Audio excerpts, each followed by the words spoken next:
Good afternoon everyone, I hope you're all doing well. Welcome to episode 18 of Growing. Thank you for joining me in this video. And what I'm going to do right now is hop onto some cold calls, and then after that I'll talk to you about a topic that I think is important when doing outreach and when trying to contact prospects via cold calling. Hello? Hello, good afternoon. I missed your call back earlier today, I believe it was some point.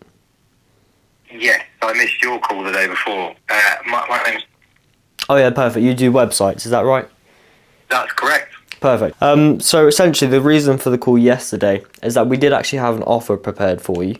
Would you have 20 seconds to hear that offer at all?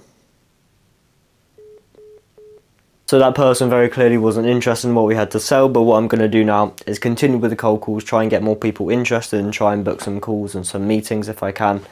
And that's what I'm going to be doing probably for the next 45 minutes or so, and then I've got to film a short form video, and then I'll talk to you about another topic to do with outreach as well. So I've just finished that cold calling session and it took me around 45 minutes. Like I said, I booked 0 meetings, so it wasn't very successful at all.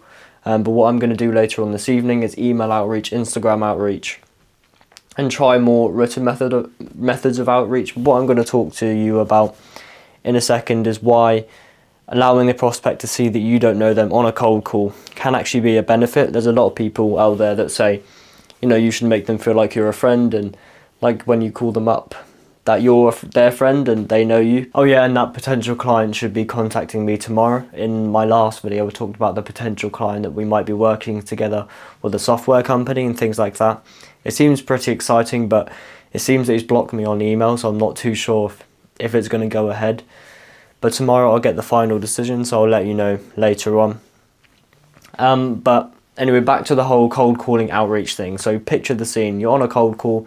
You've just introduced your name saying, you know, hello, it's Michael. How are you today? That's how I open my cold calls. And then the prospect, they seem quite confused. They're like, do I know this person? Do I not know this person?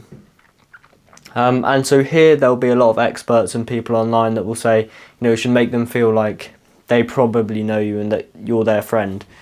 But I just think that confuses them, because then when you chuck the offer at them, they're well, you're not my friend because I don't know you, and you've just introduced an offer to me.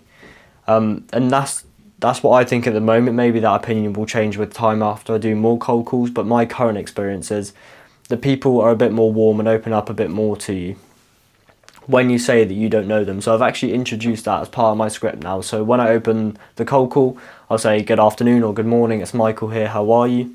And then when they respond, I'll say, I don't believe I know you, but we have actually gone ahead and prepared an offer for you this afternoon. If you could have 20 seconds to hear that offer, that would be much appreciated. That's how I sort of attempt it and try and get, you know, the person to say, yes, I'd like to hear it, or no, I wouldn't like to hear it, just to get an answer and a confirmation as to can I put the offer forward or not. And so I think by making them aware that you don't know them and they don't know you, it does just make their guard a little bit lower. It makes them seem like everything's clear, because before they were questioning, do I know this person? What should I be saying to them? Is it my friend who I called last week, or is it a cold caller?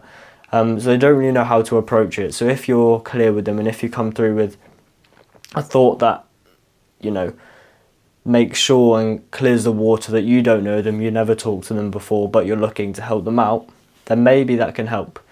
That's what I found. I personally think it lowers their guard when I do this. They're a bit more open, a bit more lenient.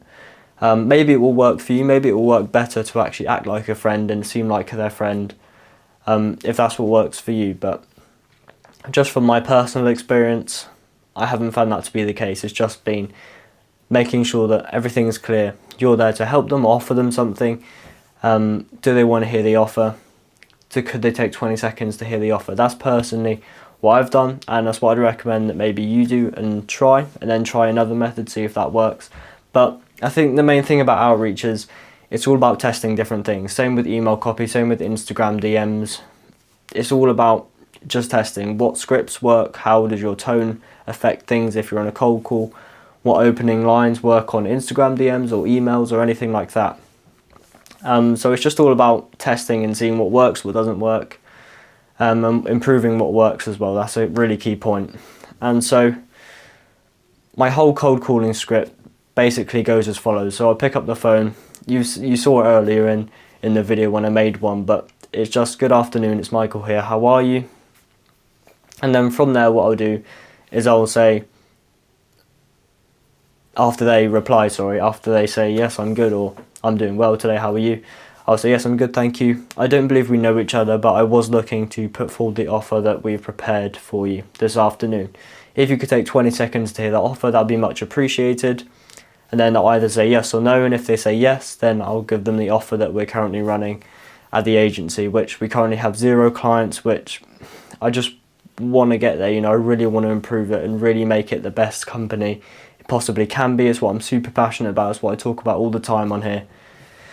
But we're still at that 0 client mark, which is not the best place to be, not after starting the company for probably 7 months now, and still haven't signed a single client. I haven't made a single penny from it yet, but that's something I'm looking to change. And hopefully, if I improve my outreach, make my cold calling better, or my emails better, or my Instagram DMs better, then we can get there. I've already hopped onto a few sales calls actually, so they opened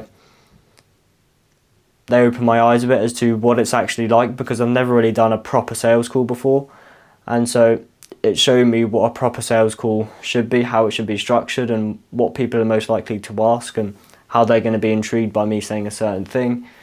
It is interesting. So if you're there, you haven't booked a sales call before, just book a sales call. It's really, I know that's easier said than done, that's the whole point of the outreach, but when you do book one, you'll see that it's not the same as what you thought. Think they're going to be going in there and they're going to be super against everything, they don't want to pay anything, and they don't want to get started or anything like that. But if you talk about your service as the solution to their problem, you keep telling them that they have this problem and you are the actual solution to that problem, then it's a bit different. I don't know, it's weird. You have to try it for yourself, you have to see for yourself. I can't explain it. But the video call doesn't go as you'd expect it to go, because I was expecting it to go, well, the first one I was obviously hoping that it went well, but did I actually think that it would be a sign? No, but it wasn't a sign either. But it actually went not as bad as I thought it would. I go into every call hoping that it will be a close, or we'll diagnose the problem and see if it's a good fit, and then when I know it's a good fit, then hope for the close. But there's always this thing in the back of your head saying, you're not going to close this call, or this isn't going to be a client of yours in the next 2 weeks or whatever you're kind of thinking. So just book a sales call, and I know that is so much easier said than done. I still struggle with it now. I don't have consistent sales calls at all. I've probably had about 5 this year, so I do personally struggle with booking them. Maybe you're the same, but that's the journey I'm documenting on here, me trying to get towards my version of success. I'm not stopping at anything until I get there. I just can't get out of my head. It's the first thing I think about in the morning, the last thing I think about at night. And yeah, it is just something I really want to do, something I'm super passionate about. And I can't wait to go on this journey and start this journey. If I do gain some momentum with it in the near future, that will be absolutely amazing. With my first few clients maybe at the agency, anything like that would just be absolutely incredible. And it's the journey that I want to show that I was disciplined, I was passionate, I was dedicated, and I really cared about every single thing that I put myself into.